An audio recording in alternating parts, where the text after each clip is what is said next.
ce n'est pas souvent qu'on voit un Américain noir, African-American, venir s'établir dans un pays d'Afrique et ouvrir un business. Parce que cette perception négative, d'abord, on ne pense même pas qu'un business peut être profitable en Afrique. La perception, je vous dis que quand je suis allée aux États-Unis pour la première fois, où j'étais étudiante dans un appartement d'étudiants, l'appartement qui nous faisait face était occupé par un couple blanc. Quand on ouvrait notre porte et qu'ils nous voyaient, ils fermaient leur porte. Ça, c'est la première réaction. Ensuite, ils étaient habitués à savoir que nous étions des êtres humains normaux. Quand on a pu commencer à communiquer, ce qu'ils nous ont demandé, c'est si on vivait toujours sur les arbres. Et si on avait une vie normale. Alors, je leur ai montré que la qualité de ma vie au Mali était meilleure à celle que j'avais dans l'appartement d'étudiants. C'est pire au niveau des Américains noirs, et j'ai dit même les intellectuels, parce que j'ai enseigné dans une des universités noires les plus connues des États-Unis, Spelman College, qui est une université sœur de l'université Morehouse College. Et Morehouse College, c'est l'université où le Martin Luther King, leurs enfants, leurs petits-enfants sont partis. J'ai donc enseigné avec des professeurs américains noirs, intellectuels, qui me traitaient de façon indigne parce que j'étais africaine. D'abord, ils n'avaient pas confiance en mes compétences jusqu'à ce que je leur ai donné la preuve. Ensuite, leur perception de l'Afrique est toujours négative. Non seulement parce que c'est nous qui avons vendu leurs ancêtres. Ensuite, l'Afrique, l'image qu'on leur donne de l'Afrique, c'est une Afrique développée, mais sous-développée, sale, où des enfants mal nourris et des gens qui sont en brousse. Bref, la négativité. Si on parle de quelque chose, on parle aussi de la corruption, de nos leaders, de notre incapacité à avancer. Donc, ils ne peuvent pas comprendre qu'en fait, l'Afrique est une terre fertile où un investissement de ce genre ou d'autres genres peut être d'abord fait, avoir confiance à la capacité d'avoir un marché et d'avoir de la profitabilité dans ce dans quoi on investit. Et c'est pour ça que je pense que lui, en tant qu'Africain, les Américains blancs, peut-être, savent mieux où sont les intérêts que les Américains noirs.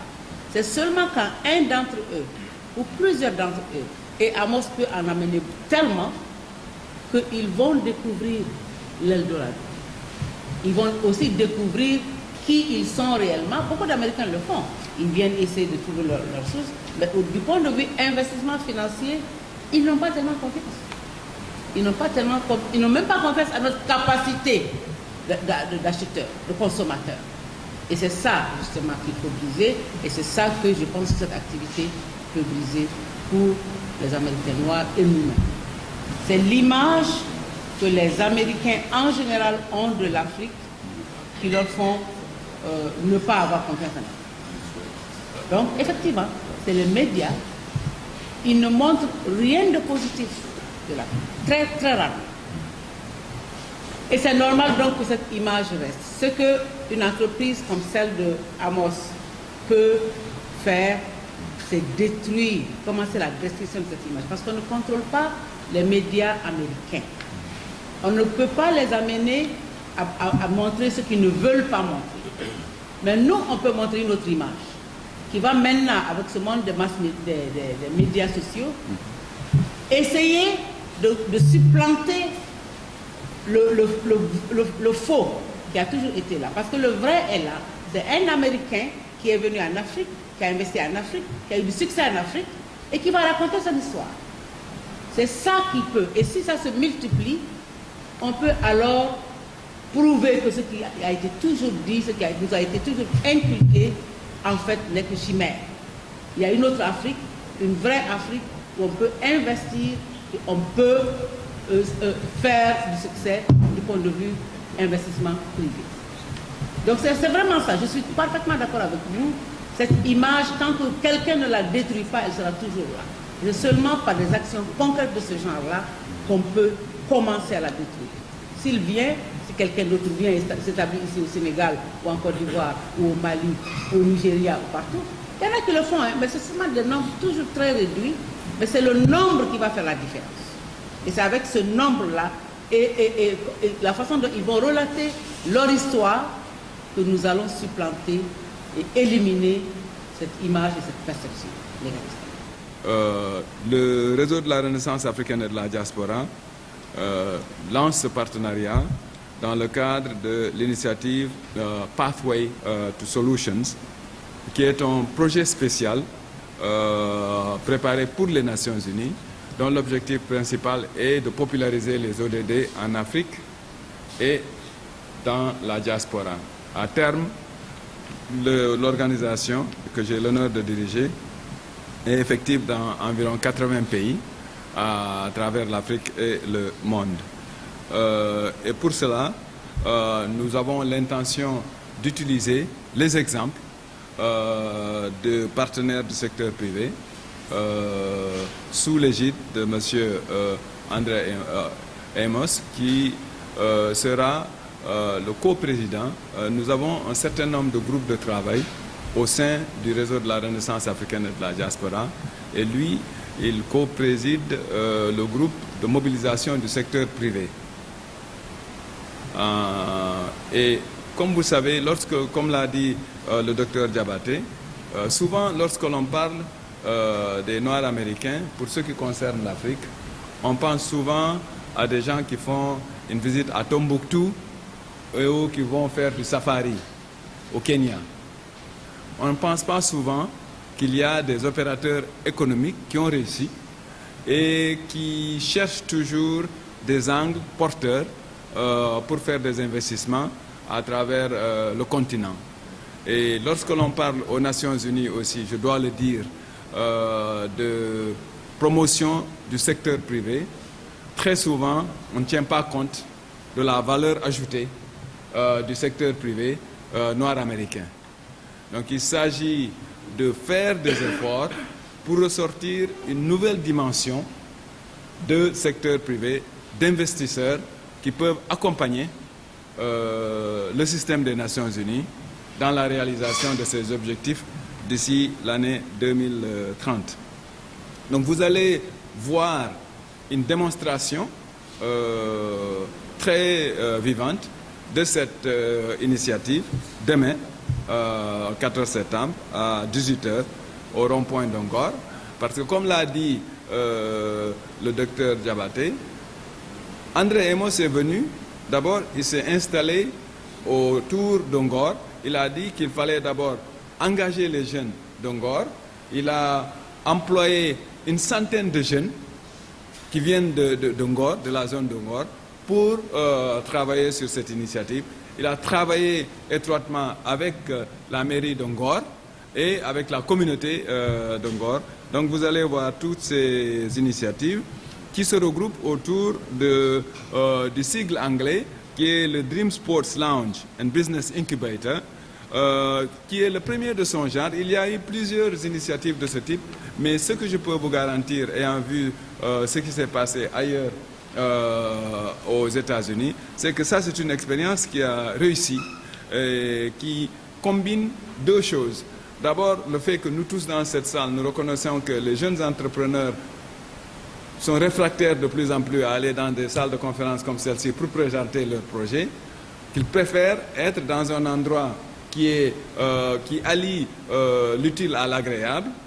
Et de ce fait, ils sont dans un restaurant, elles sont dans un restaurant, mais en même temps, il y a des possibilités de promouvoir leurs projets et surtout de trouver, parce qu'il y a un certain nombre de difficultés auxquelles les jeunes entrepreneurs de ce pays, les jeunes entrepreneurs du continent sont confrontés.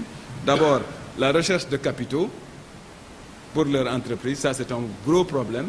La question du marketing, la question de services administratifs auxquels ils devraient faire face, et puis la question de coaching pour les jeunes entrepreneurs sont des défis, lorsque l'on fait des enquêtes, des défis auxquels les jeunes entrepreneurs sont confrontés. Donc avoir un outil, un joyau à Ngor, à côté du rond-point de Ngor, avec des équipements de la dernière génération, plus de 70 téléviseurs, un système de points de vente, et puis aussi l'installation d'équipes de plus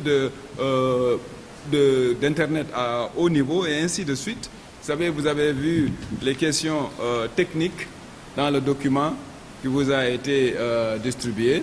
Et avoir cela à côté, je pense que c'est une chance que nous avons de promouvoir cette question de l'emploi de la jeunesse. Au réseau de la Renaissance africaine et de la diaspora, dans la popularisation des ODD que vous avez là, les 17 ODD, la vice-secrétaire générale des Nations Unies, Mme Amina Mohamed, qui est du Nigeria, nous a dit qu'on ne peut pas utiliser les 17 ODD au même niveau. Il va falloir utiliser un certain nombre de points d'entrée pour la mobilisation de l'ensemble des ODD.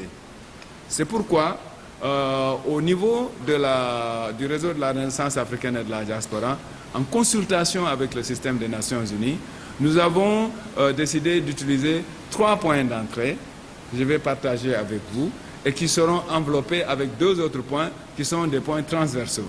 La première partie, c'est comme point d'entrée, c'est de vraiment utiliser la créativité, l'enthousiasme et la mobilisation de la jeunesse. Et dans la même lancée, travailler tout de suite sur la question du genre. Donc, jeunesse et genre, premier point d'entrée. Et dans le cadre du genre, nous avons lancé une grande initiative avec la FIFA, qui est de donner le carton rouge à toutes les formes de violence et de discrimination contre les femmes.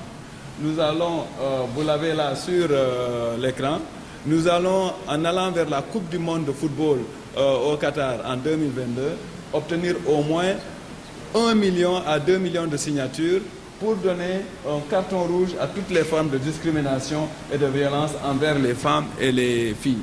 C'est une initiative qui est non seulement parrainée par la FIFA, mais aussi, vous voyez, avec le système des Nations Unies ici présent. Donc ça, c'est un élément qui est très, très important. Le deuxième point d'entrée, c'est l'éducation. L'éducation à 2 niveaux. Nous avons l'enseignement supérieur. Plus de 300 universités américaines, par l'intermédiaire du réseau de la Renaissance africaine et de la diaspora, sont en train de signer des partenariats avec les universités africaines. Avec l'appui du professeur Jeffrey Sachs de l'Université de Columbia, il s'agit de tout faire pour aider les universités africaines à améliorer la qualité de l'éducation en Afrique, pour que lorsque l'on fera chaque année la liste des meilleures universités à travers le monde, qu'il y ait le maximum d'universités africaines qui se retrouvent là. Et le deuxième élément de cette composante de l'éducation, c'est de revoir de plus près la question de la petite enfance, de l'enseignement primaire et de l'enseignement secondaire. Donc l'éducation, le deuxième point. Le troisième point d'entrée, très rapidement, c'est surtout développer un partenariat plus poussé avec les collectivités locales, avec les maires. Parce que le maire est la première personne vers laquelle les populations se dirigent lorsqu'il y a des défis, lorsqu'il y a des difficultés. Donc, c'est une quantité non négligeable dans le cadre de la popularisation de ces ODD.